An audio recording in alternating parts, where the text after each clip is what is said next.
poner la sesión a grabar y hoy vamos a seguir con el fantástico tema de las redes neuronales, ¿vale?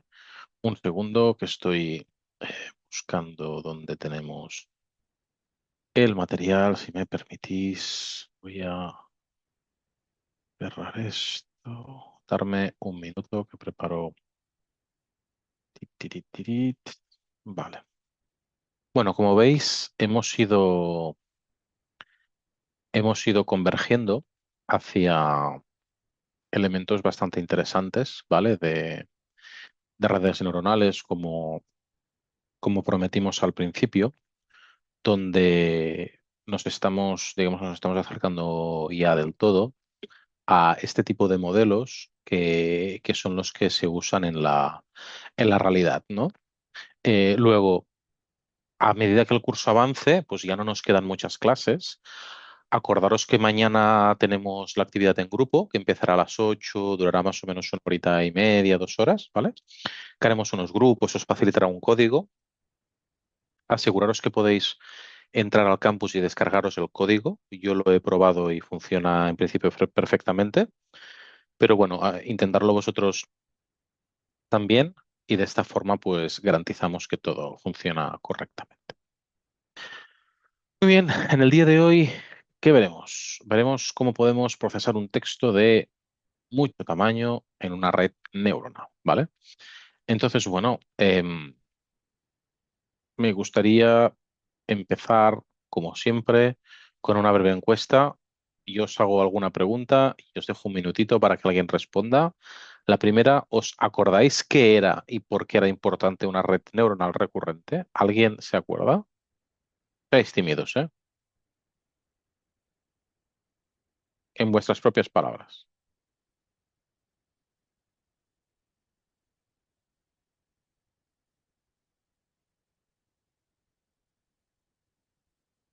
Recuerdo que la recurrente, la salida de una red era la entrada de otra y en la otra había un tipo de memoria o atención que le daba ciertos pesos a digamos, algunas palabras que tenían más relevancia para poder permanecer más tiempo en esa recurrencia. Muy bien, pues una definición muy interesante, correcto. ¿Alguien más quiere Sí, complementar la explicación del compañero? creo que habías dicho también que eran las que se utilizan muy a menudo para la traducción, reconocer voz y en los trabajos que estamos haciendo de análisis o percepción de sentimientos. Exacto, es decir, las redes recurrentes realmente nos permiten, ¿no? Entender toda la complejidad del texto y obviamente pues son las más habituales, ¿no? Em, entonces, me gustaría también preguntaros, ¿os acordáis de qué es un embedding? ¿Qué es un word embedding? ¿Y por qué decimos que puede contextualizar mejor la información textual? ¿Quién se atreve?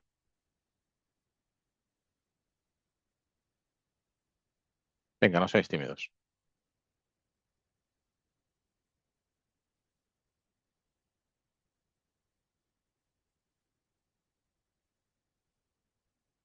¿Os acordáis de lo que era un word embedding? Profe, buenas tardes, bueno, buenas noches. Ellos se encargan de hacer representaciones numéricas como los vectores. Es como un vector, ¿sí? Que convierte un Es un elemento vector. simbólico, ¿sí? En una palabra. Es un vector. Es un vector que contiene información textual. Digamos, hemos hecho un cambio de dimensión y al representarlo en un vector, pues podemos, digamos, mantener más información contextualizada que si tuviéramos simplemente un one-hot encoding. Entonces, los word embedding suelen ser el pretratamiento inicial que hacemos al texto antes de entrar en los modelos finales de redes neuronales. Entonces, es como una parte del preprocesado de la información para que mantenga su contexto de forma más adecuada. Digamos que es lo que se hace habitualmente para trabajar con textos. Vamos a ver un poquito. Uy, disculpar. Esta es la clase que vimos el otro día, no. Esta es nueva, perdonad, ¿eh? Perdón que ahora tengo dudas.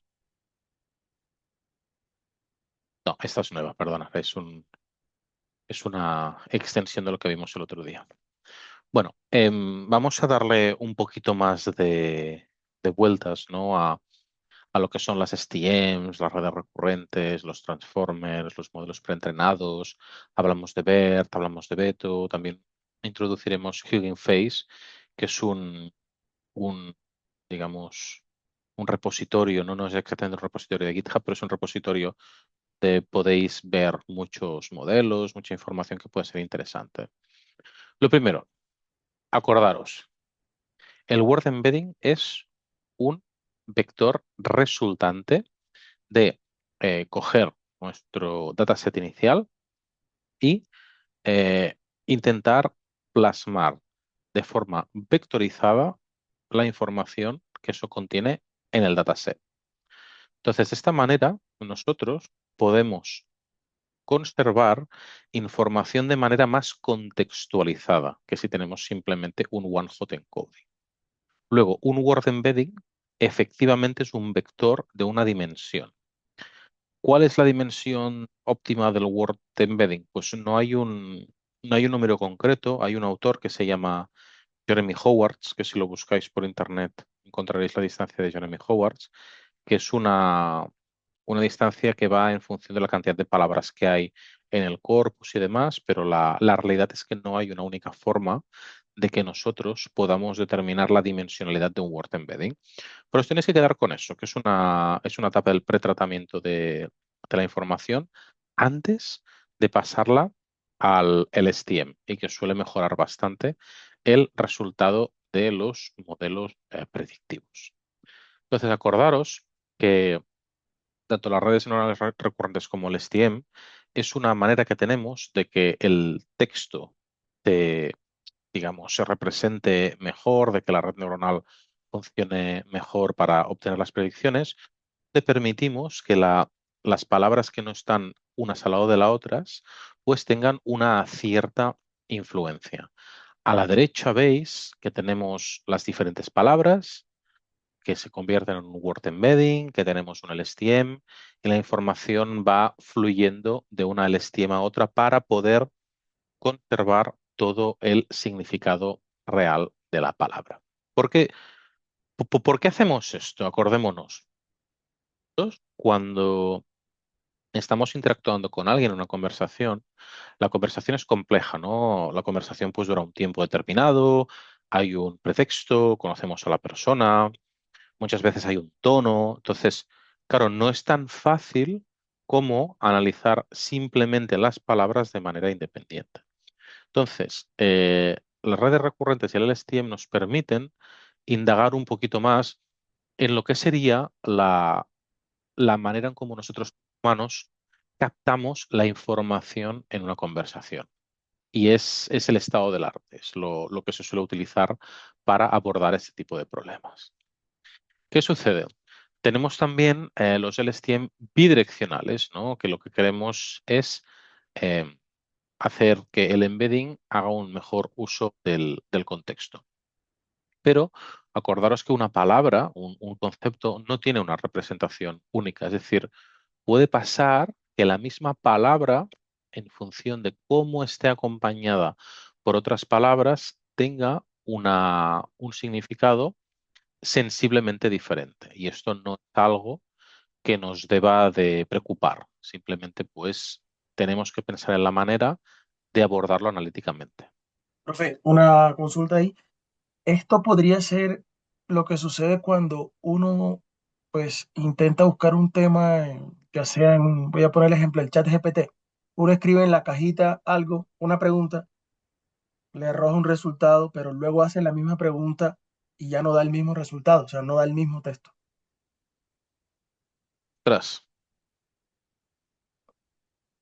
en principio no es eso. En principio, tú cuando interactúas con un LLM, que es un modelo preentrenado, si imagínate, ¿no? Que tú haces una pregunta ahora, te da una respuesta, haces una pregunta después y te da otra respuesta, esto puede ser porque a medida que tú interactúas con el LLM utiliza la memoria a corto plazo, utiliza las respuestas que te ha ido dando en la conversación, pero en principio serán cosas diferentes, ¿eh?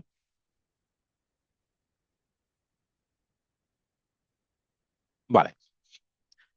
Entonces, bueno, para seguir con el tema, acordaros que os puse como un poco de deberes, ¿vale? Que esto está bien que lo hagáis. Esto, bueno, si luego hay temas de notas y demás, pues se tendrán en cuenta, obviamente, las participaciones en el foro. Que descargaréis este artículo, este paper súper interesante, de los papers más consultados de los últimos años, de las últimas décadas, la raíz de todo, que es Attention is All You Need, donde se explica los modelos de Transformers que son en los que se basa ChatGPT. Entonces, si os parece, intentar descargaroslo y comentarlo en el foro para ver pues que estáis entendiendo realmente de este paper. Acordaros que el Transformer es una estructura tenemos tanto un input como un output con elementos posicionales, es decir, vamos a ver la posición que ocupan las palabras en el texto y tenemos un conjunto de redes neuronales complejas que están diseñadas para que nosotros obtengamos la máxima información contextualizada del texto.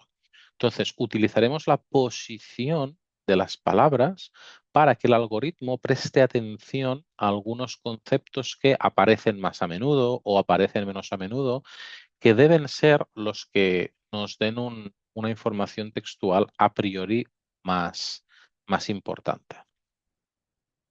Em, Os quiero preguntar, ¿alguien sabe qué es esto de la capa Softmax?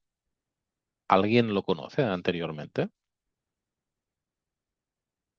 Profe, la SORMAS no es una función de activación que se le da a la neurona antes de que ella salga con la respuesta. Disculpa, se oye muy cortado, no estoy seguro de haberte entendido. No sé si puedes, por favor, repetir la pregunta. ¿Me escucha, profe? Ahora mucho mejor, Sí. ahora mejor. Profe, lo que recuerdo es que SORMAS es un tipo de función de activación que se le hacen a las neuronas antes de que ellas entregan el resultado. Mm, No exactamente. La capa softmax es esto. Dado un vector resultado, nosotros estamos prediciendo palabras, ¿no? Tenemos una secuencia de palabras y queremos ver cuál es la palabra más probable que va a continuación. Eso es lo que hace ChatGPT. Aquí tenemos un vector resultado que en base a todas las posibles palabras que podemos predecir es un vector de probabilidades. Entonces, la suma de todas estas probabilidades da 1, porque es un vector probabilístico. Si aquí, por ejemplo, tenemos 0,1, aquí tenemos 0,2, aquí tenemos 0,1, aquí tenemos 0,5 y aquí tenemos 0,1, la capa softmax pone la atención en la posición del vector que tiene la probabilidad más alta de salir y nos dice que esta palabra es esta. Nos dice que con el texto que hemos introducido, lo más probable es que salga esta palabra. Vosotros, cuando interactuáis con modelos avanzados tipo ChatGPT, en verdad ChatGPT solo sabe daros la palabra más probable. ChatGPT ni siquiera entiende lo que está diciendo, ni siquiera entiende la frase, solo sabe palabra a palabra daros la palabra más probable. ¿Qué sucede?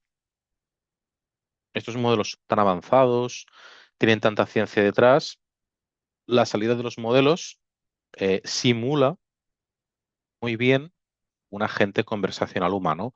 Parece, da la sensación de que estamos interactuando con una persona por la naturaleza de la respuesta. ¿Alguien intuye cómo es posible que un algoritmo pueda dar este tipo de respuestas tan parecidas a lo que nos daría un humano en cuanto a la estructura de la respuesta y demás? ¿Qué pensáis que tiene que pasar para que eso suceda? ¿Qué creéis?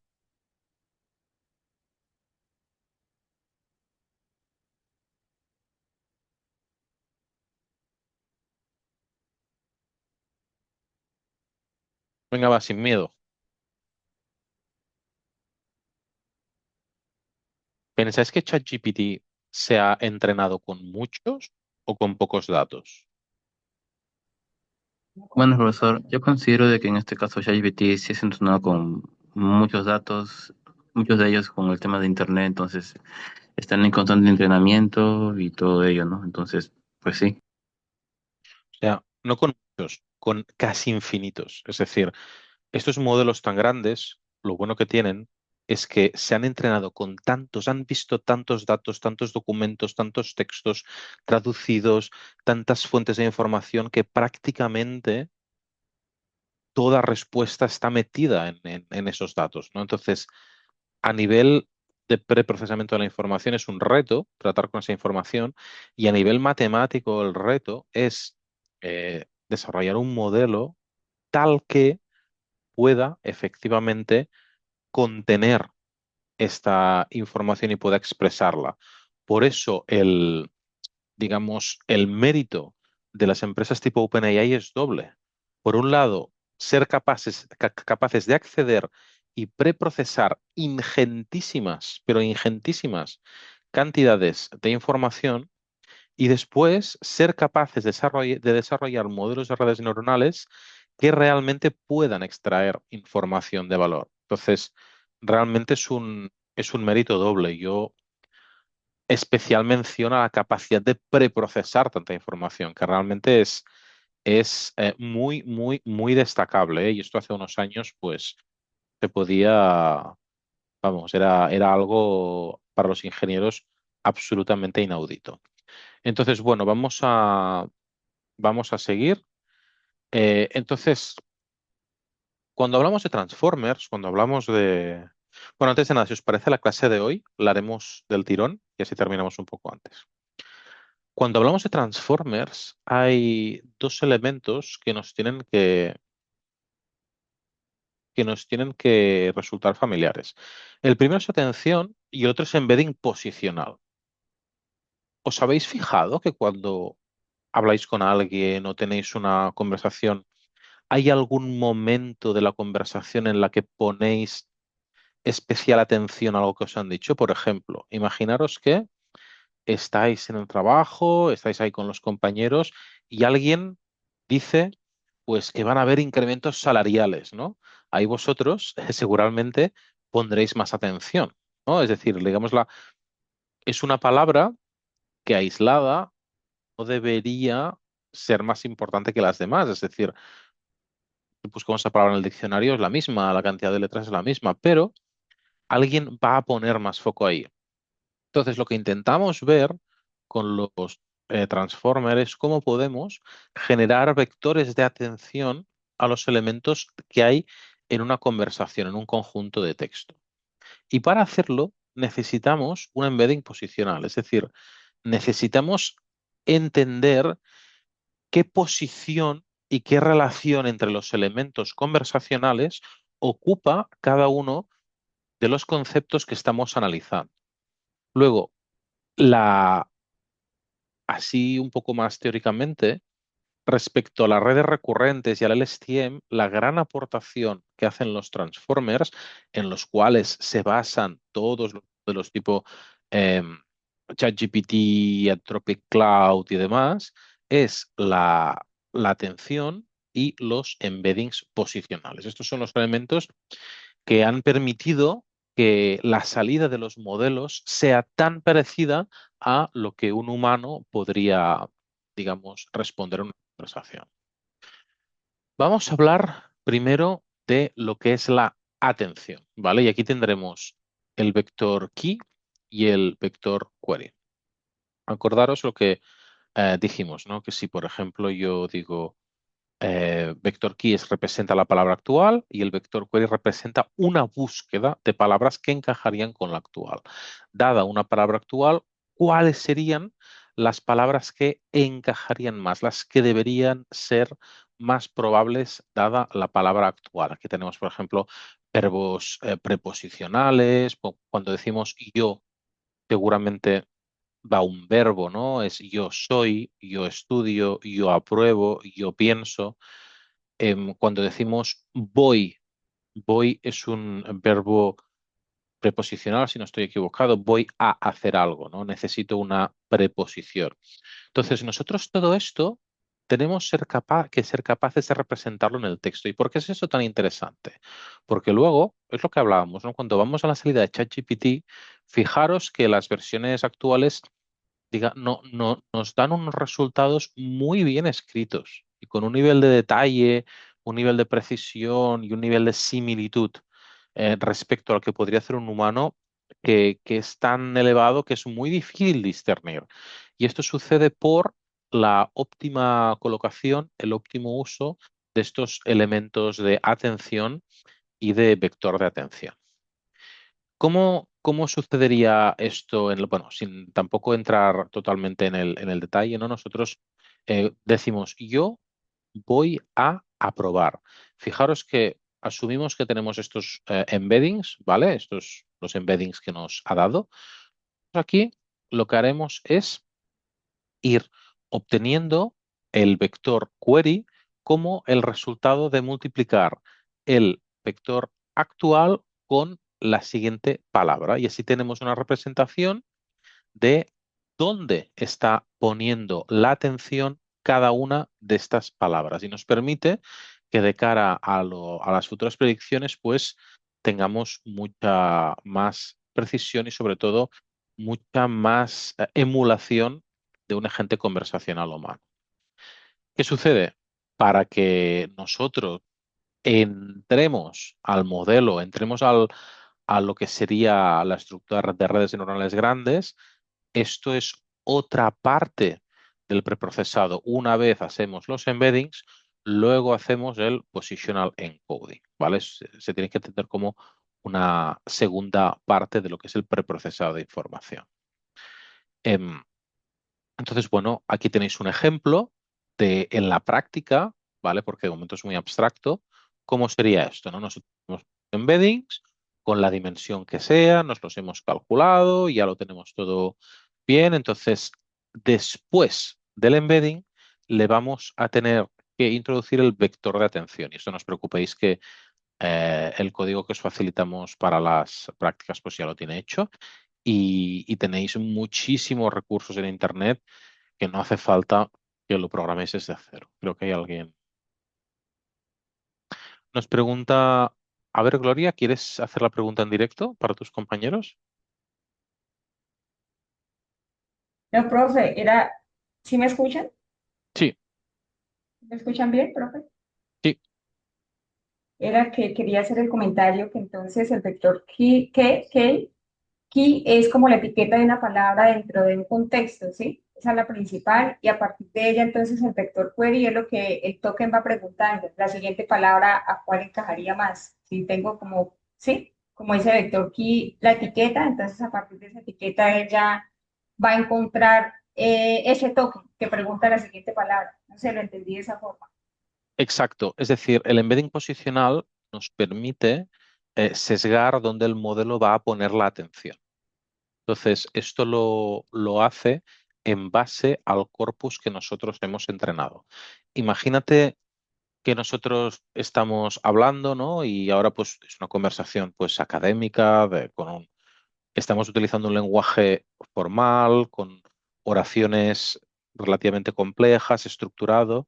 Si yo ahora digo una palabrota o digo algo muy raro, probablemente en el contexto de la conversación sea algo raro, sea algo que valga la pena destacar. Entonces, lo que me interesa es ser capaz de entender estos elementos, porque en el conjunto de la conversación es como que ahí ha pasado algo, ¿no? Y queremos que los modelos lo entiendan así. Ese es un posible caso de los vectores de atención, pues podrían aportarnos. Profe, quiero hacer algún aporte. Entonces, cuando dentro de un corpus no exista una serie de palabras o de, sí, de como significados, porque es como un diccionario tan grande, tan extenso, a partir de ahí es cuando ellos dan de pronto alucinaciones, cuando me contestan y hay sesgos y alucinaciones cuando yo estoy manejando prompt, Bueno, si no está dentro de ese corpus, ¿o qué hace? ahí has hecho varias preguntas en una, ¿eh? Lo primero es que nosotros cuando hablamos de alucinaciones, normalmente hablamos de modelos ya preentrenados. Entonces, el tratamiento del corpus ya lo ha hecho la empresa que ha entrenado el modelo, ¿no? Por ejemplo, si tú te das a ChatGPT, OpenAI y ya ha hecho el tratamiento de ese corpus y tú simplemente interactúas con el modelo ya entrenado. Cuando hablamos de alucinaciones, fijaros que en verdad es muy fácil que estos modelos vayan mal, porque acordaros que la capa está softmax básicamente solo nos devuelve la palabra más probable. Es decir, es súper difícil hacer lo que hace ChatGPT. Es increíblemente complejo. Es de lo, bueno, no sé, yo nunca hubiese pensado, llevo yo muchos años en esto, quizá demasiados, unos 20. Yo esto hace 10 años, quizá tampoco sabía de la existencia de los Transformers, todavía, pero no me lo hubiesen imaginado que podríamos llegar a disponibilizar para los usuarios de modelos tan avanzados. Si ChatGPT nos devuelve una secuencia de palabras tal que cada una es la más probable, en el fondo es complicadísimo que nos devuelva algo que nos guste. ¿Qué sucede? Los usuarios somos súper exigentes. Pero claro, si pensáis en lo que hay detrás y cómo esto se calcula, es muy brillante que se haya podido llegar aquí en términos de movilización predictiva. Yo es algo que todavía estoy intelectualmente digeriendo cómo hemos sido capaces de obtener algo tan complejo. Pero bueno, se ha obtenido. Entonces, los vectores de posición nos ayudan a, a sesgar la atención que ponen los modelos. Y bueno, aquí tenéis algunas fórmulas por si os interesa profundizar un poquito más y ya está.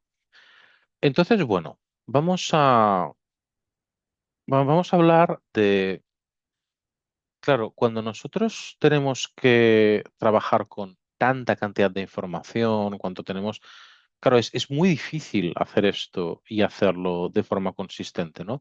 Luego, la paralelización es un concepto informático que, que básicamente lo que nos quiere decir es, si tú coges una operación, una secuencia de operaciones y la rompes en operaciones mucho más simples, abordar estas operaciones de manera individual, las simples, es mucho más rápido en conjunto que irte a la operación compleja. Entonces, lo bueno del texto es que el texto puedes tratarlo como una secuencia, porque el texto es claramente secuencial, es decir, el texto tiene un orden, el texto leído al revés tiene ningún significado en absoluto. Entonces, las secuencias las podemos paralelizar y esto es buenísimo porque tenemos métodos de paralización que permiten que nosotros podamos tratar volúmenes de información muy grandes en ordenador cualquiera o en cloud sin tener que arruinarnos en el proceso. Claro, todos estos aspectos de cómo utilizamos transformers de formas paralizadas y demás, pues es lo que comentamos, lo tenemos en el algoritmo de BERT, que lo tenéis en este paper, y simplemente que para daros unos datos así, para que veáis de qué estamos hablando, ¿no? BERT está entrenado con un corpus de 800 millones de palabras. Es algo es algo importante. Es decir, imaginaros una matriz con dimensión 800 millones. A ver quién puede mover esto con un ordenador, quién puede calcular los pesos de una red neuronal. Luego, la cantidad de artillería ingenieril que tiene que haber en términos de paralización es interesante, ¿no? Aquí aparecen las tecnologías Big Data como Hadoop, Spark. Entonces, cuando alguien quiere hacer un modelo así, no coge desde un notebook de Python y lo corre directamente, ¿no? Tenemos que ser muy cuidadosos en cómo preprocesamos esto, en cómo lo procesamos, y algo tan grande seguramente en un portátil no cabría. Tendríamos que disponibilizar alguna instancia cloud bastante potente. Obviamente BERT genera los word embeddings textuales y puede paralizar, porque si no, esto no es entrenable de ninguna manera. Entonces, bueno, em, el proceso de preentrenamiento de BERT lo separamos en dos etapas. La primera es lo que llamamos el Masked LM, que luego veremos qué es, y el otro es el Next Sentence Prediction. ¿Por qué? Porque a veces no nos sirve para decir simplemente a nivel de palabra con la capa softmax. A veces necesitamos ir un poquito más allá y entender que una secuencia de entrada puede ser susceptible a ser respondida directamente con una secuencia de salida. Por ejemplo, si yo digo, hola, ¿qué tal? Buenos días, una posible respuesta es muy bien, ¿y tú qué tal? ¿No? Entonces, una secuencia lógica que a lo mejor la puedo utilizar directamente en lugar de ir a buscar palabra por palabra. Bueno, aquí tenéis los textos de donde se han extraído y acordaros, ¿no? Que tenemos otro, otro modelo en español y bueno, esto lo comentamos también la la última sesión. Hagamos una cosa, como vamos bien de tiempo, vamos a introducir la, la otra clase y si acaso ya las últimas sesiones haremos un poco de recordatorio. Esta es la sesión 11, ¿vale? Así ya la empezamos y, y ya nos deja un poquito más de espacio para hacer alguna clase de repaso o lo que sea, ¿vale? Entonces, bueno, em, vamos a ver cómo configuramos un LLM para una aplicación. El LLM es un modelo de estos tipo BERT ya preentrenado. Em, los conceptos de los transformers, acordaros que son la atención y el vector posicional, lo acabamos de ver. El LLM es un transformer preentrenado tipo ChatGPT. ¿Qué significa que está preentrenado? Porque yo estoy utilizando este término y a lo mejor no lo sabéis. ¿Alguien me ayuda?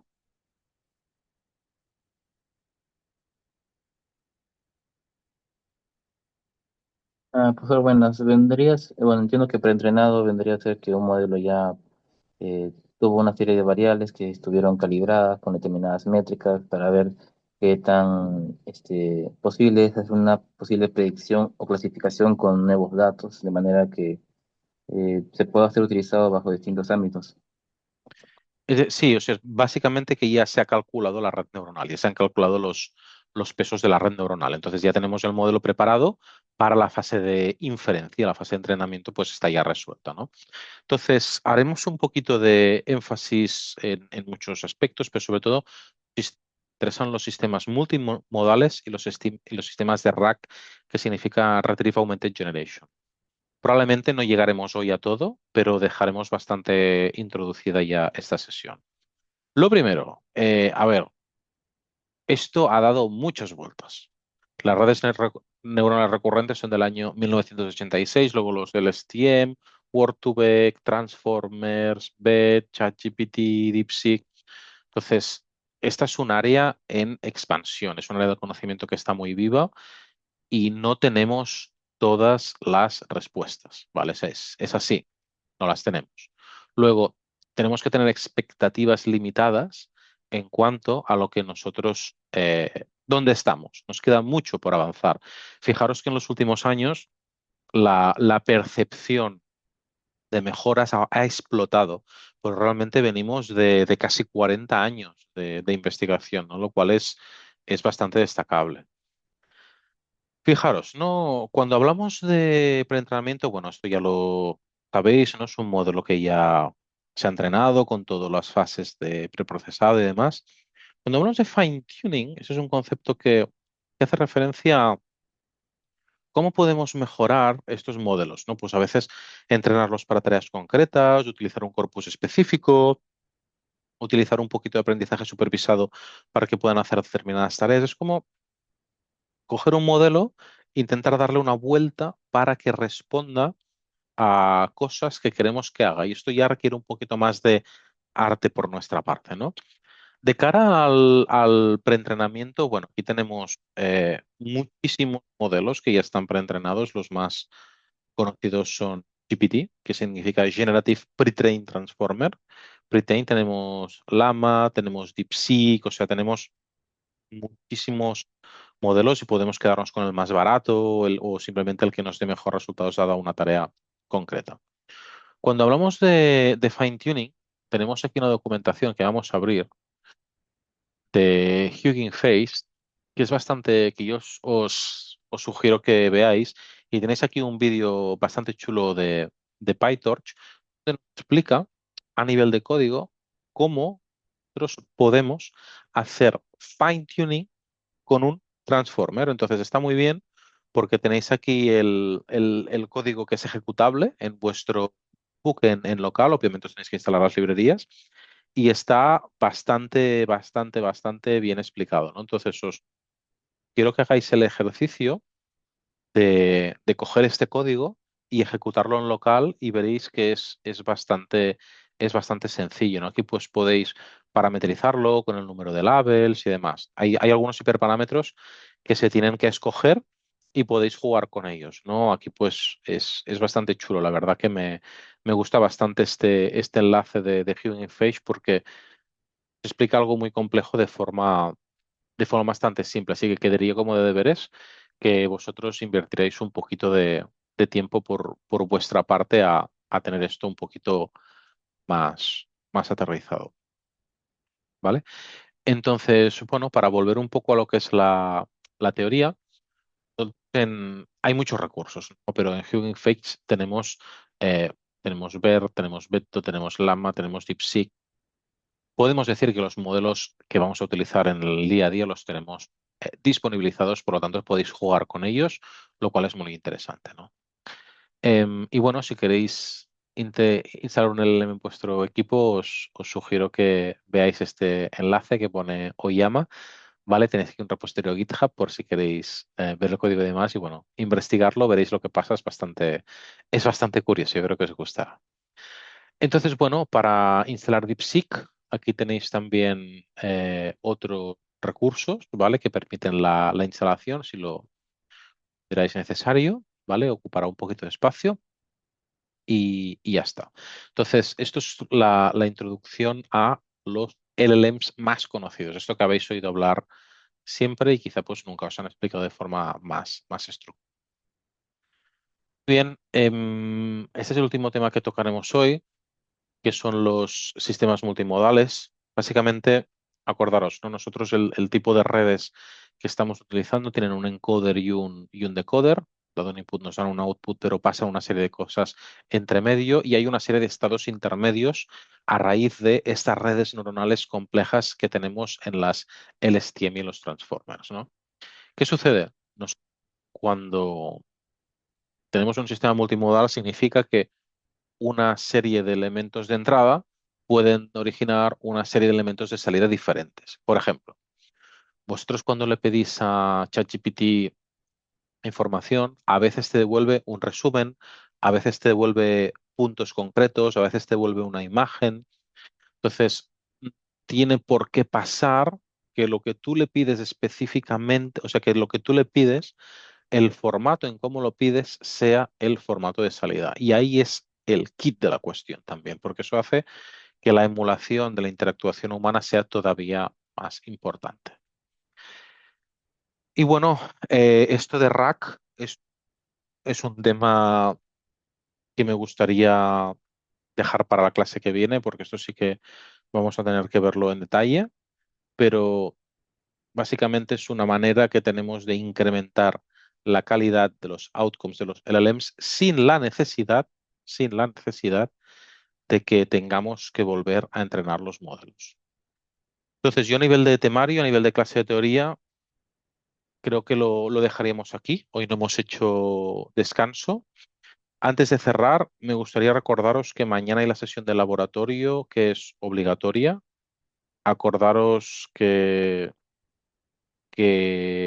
me obligan desde unir a pasar lista, a hacer un pantallazo de los alumnos que asisten.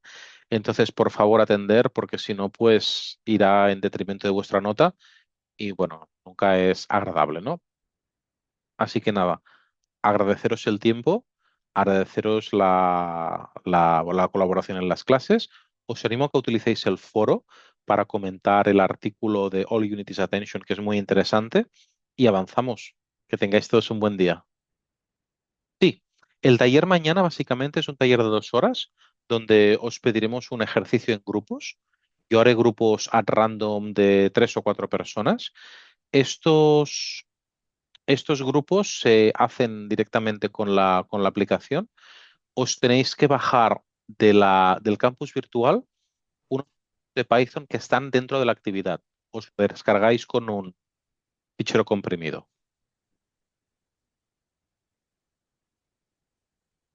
Mañana entraremos en el detalle del Oye, pero enunciado. dentro de la actividad 2 hay 3 archivos de Python.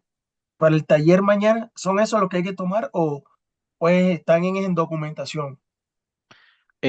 Son los 3 archivos de Python que están en la La, actividad. la Eso actividad 2, es, ok. exacto. Entonces lo podéis encontrar en el campus virtual, Jocelyn, en la parte de actividades, sería la actividad 2.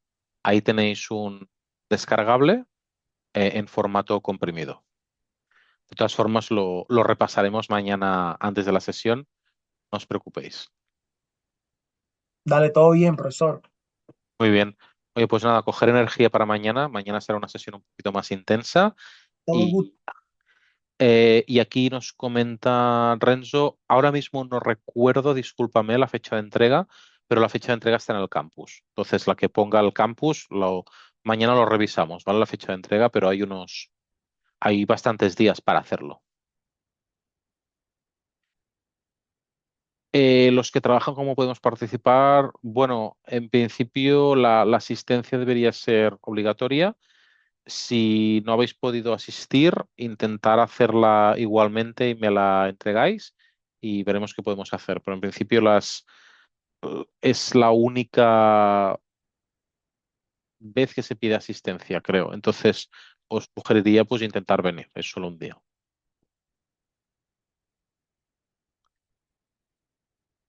Bien, Bueno, pues nada, profesor, muchísimas. feliz tarde, muchas gracias. Nos vemos mañana entonces. Nos vemos mañana. Que vaya muy bien.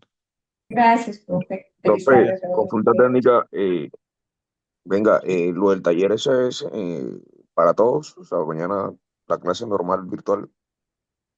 Sí, mañana no hay una clase normal, digamos. Mañana hay un taller que son 2 horas. Ajá, Empieza ok, a la misma hora y se dejan en total 2 horas. Hago unos grupos y vosotros os espabiláis entre vosotros. Yo voy saltando de un grupo a otro para garantizar que más o menos atascáis. Y es una sesión de trabajo entre vosotros. Entonces alguno tendrá que animarse, compartir pantalla, empezar a trastear con el código y demás. ok, vale, vale, vale. Será una sesión intensa, así que coger energía, descansar y nos vemos mañana. Listo, profe, feliz tarde. Bueno, feliz Que noche vaya usted, bien. Hasta ahora. igualmente.